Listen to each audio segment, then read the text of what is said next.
বাঙালির শীতের বিকেলটা স্ন্যাক্স ছাড়া কিন্তু একদমই অসম্পূর্ণ, সেটা চায়ের সাথেই হোক বা শুধু মুখে। আর লোটে মাছের এমন সুন্দর পকোড়া থাকলে তাহলে তো আর কোনো কথাই নেই, বিকেলটা জাস্ট জমে যাবে। Hi guys, welcome back to my channel. কেমন আছো তোমরা? আশা করি সবাই খুব ভালো আছো, আমিও ভীষণ ভালো আছি। ওয়েদার চেঞ্জ হচ্ছে তাই শরীরটা একটু খারাপ ছিল, ভিডিও আপলোড করতে পারিনি, তার জন্য আমি খুবই দুঃখিত। তবে আজকে কিন্তু দারুণ একটা রেসিপি নিয়ে এসেছি, ভিডিওটা দেখো, আশা করছি তোমাদেরও খুব ভালো লাগবে। আর ভালো লাগলে অবশ্যই কিন্তু একটা লাইক আর বন্ধুদের সাথে শেয়ার করে দিও। আজকে আমি তোমাদের সাথে শেয়ার করব একদম মুচমুচে লোটে মাছের পকোড়া।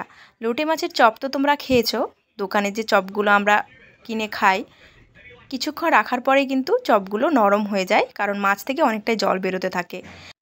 তবে আজকে আমি যেই লোটে মাছের পকোড়া বানাচ্ছি, সেই পকোড়াটা তোমরা 1-1.5 ঘন্টা আরামসে রেখে খেতে পারবে, একদম মুচমুচে থাকবে আর ভেতরটা থাকবে নরম। তো চলো কথা না বাড়িয়ে দেখে নিই রেসিপিটা। প্রথমে দেখো, ছোট ছোট করে আমি লোটে মাছটাকে কেটে নিয়েছি। তোমরা চাইলে বড় বড় পকোড়া বানাতে পারো, তবে যেহেতু আমি পকোড়া বলেছি তাই একদম ছোট ছোট করে কেটে নিয়েছি।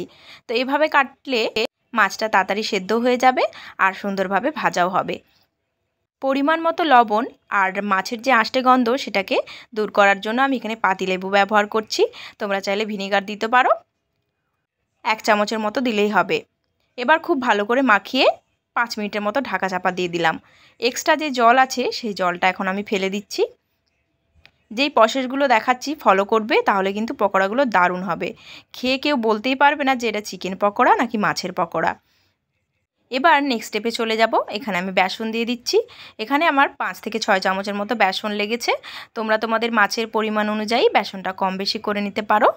1 চামচের মতো এখানে দিয়ে দেব ময়দা, আর 1 চামচ দিয়ে দেব চালের গুঁড়ো। চালের গুঁড়োটা দিলে বেশ খাস্তা একটা ব্যাপার হবে, তবে তোমাদের কাছে না থাকলে তোমরা স্কিপও করে যেতে পারো। এবার মশলাগুলো একে একে দিয়ে দিচ্ছি।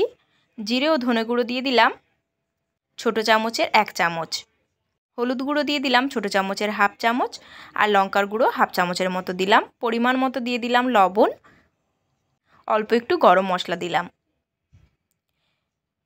তোমরা চাইলে এখানে আদা রসুনের পেস্ট দিতে পারো, আমি এখানে কুড়ে দিয়ে দিচ্ছি। 6 থেকে 7 কোয়া রসুন আমি এখানে কুড়ুনির সাহায্যে কুড়ে দিয়ে দিলাম, আর 2 টুকরো আদা এখানে কুড়ে দিয়ে দিচ্ছি। তোমরা চাইলে সমস্ত কিছু পেস্ট করেও কিন্তু দিতে পারো।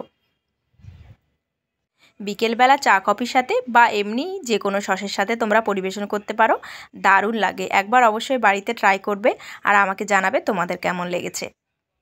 ঝালের জন্য দিয়ে দিচ্ছি কাঁচা লঙ্কা। লঙ্কার গুঁড়ো তো আমি দিয়েইছি, এখানে কাঁচা লঙ্কা 2টো দিয়ে দিলাম। তবে তোমরা তোমাদের পরিমাণ অনুযায়ী ঝালটা কম বেশি করে নেবে, কারণ বাচ্চারা অনেক সময় ঝাল খেতে পারে না। বেশ খানিকটা ধনেপাতা কুচোনো দিয়ে দিলাম, আর দিলাম পেঁয়াজকলি। পেঁয়াজকলিটাকে আমি গোল গোল করে কেটে নিয়েছি, তবে তোমাদের কাছে না থাকলে স্কিপ করে যাবে। প্রথমে শুকনো উপকরণগুলো মাছের সাথে খুব ভালো করে মাখিয়ে নিয়েছি, যাতে বুঝতে পারি যে জল কতটা লাগবে। তারপরে অল্প অল্প করে জল দিয়ে এটাকে মেখে নিচ্ছি। তো বেশি জল দিলে কি হবে, পাতলা হয়ে যাবে আর মাছের গায়ে খুব ভালো করে বেসনটা লাগবে না, তাই জলটা একদম মেপে ঝুপে দিতে হবে। একটু শক্ত শক্ত করেই কিন্তু মাখতে হবে, খুব একটা পাতলা করে দিলে হবে না।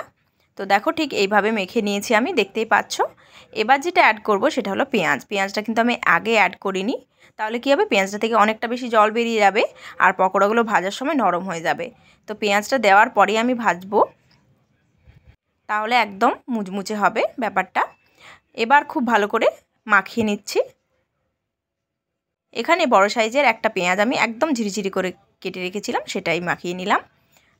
অল্প একটু খাবার সোডা দিলাম, যেটাকে বেকিং সোডা বলে। সোডাটা দেওয়ার পর খুব ভালো করে মিশিয়ে নিলাম। তো সোডা কিন্তু বেশি দেওয়ার দরকার নেই, খুবই অল্প পরিমাণ দিয়েছি, তোমরা দেখতেই পাচ্ছ। এবার ভেজে নেওয়ার পালা। ডুবো তেলে ভাজতে হবে, তাই বেশ খানিকটা তেল আমি দিয়ে দিলাম, আর অবশ্যই সাদা তেলে ভেজে নিতে হবে। তেলটা যখন ভালো করে গরম হয়ে এসছে, তখন আমি আঁচটাকে একটু কমিয়ে নিয়েছি।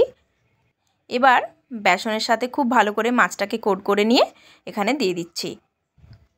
মিডিয়াম আঁচে প্রথমে আমি হালকা করে ভেজে নিচ্ছি, তারপর একটা পাত্রে তুলে রাখবো, কারণ আমি দুবারে পকোড়াগুলো ভাজবো।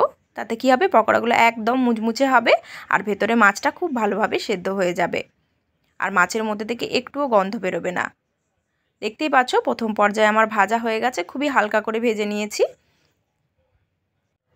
একইভাবে সমস্ত পকোড়াগুলো প্রথমে আমি ভেজে তুলে রাখছি। তোমরা এর আগে লোটে মাছের এরকম পকোড়া খেয়েছো কিনা অবশ্যই কিন্তু আমাকে কমেন্টে জানাবে। আর আজকের ভিডিওটা তোমাদের কেমন লেগেছে সেটাও কিন্তু অবশ্যই জানাবে। আর যারা আজকের ভিডিওটা দেখছো তারা যদি কেউ নতুন বন্ধু হয়ে থাকো চ্যানেলটিকে অবশ্যই কিন্তু সাবস্ক্রাইব করে দেবে, যাতে নিত্য নতুন ভিডিওর আপডেট তোমরা পেতে পারো। তো প্রথম পর্যায়ে সব ভেজে নেওয়ার পর ঠান্ডা করে নিয়ে দ্বিতীয় পর্যায়ে আমি ভেজে নিচ্ছি। তো আঁচটাকে একদম দ্বিতীয় পর্যায়ে যখন ভাজবো আঁচটাকে একদম কমিয়ে রেখে হালকা আঁচে একটু টাইম নিয়ে ভাজতে হবে, তাহলে কিন্তু একদম মুচমুচে হবে। আওয়াজ শুনেই তোমরা বুঝতে পারছো যে কতটা মুচমুচে হয়েছে। তো সমস্ত পকোড়া ভেজে নিয়ে আমি একটা সার্ভিং বলে তুলে নিয়েছি। কতটা সুন্দর হয়েছে তোমরা কিন্তু দেখেই বুঝতে পারছো। স্যালাড আর কাসুন্দির সাথে কিন্তু এটা দুর্দান্ত লাগে। একবার অবশ্যই কিন্তু বাড়িতে ট্রাই করো। আর একটা তোমাদেরকে ভেঙে দেখাচ্ছি যে ভেতরটা কতটা সুন্দর হয়েছে।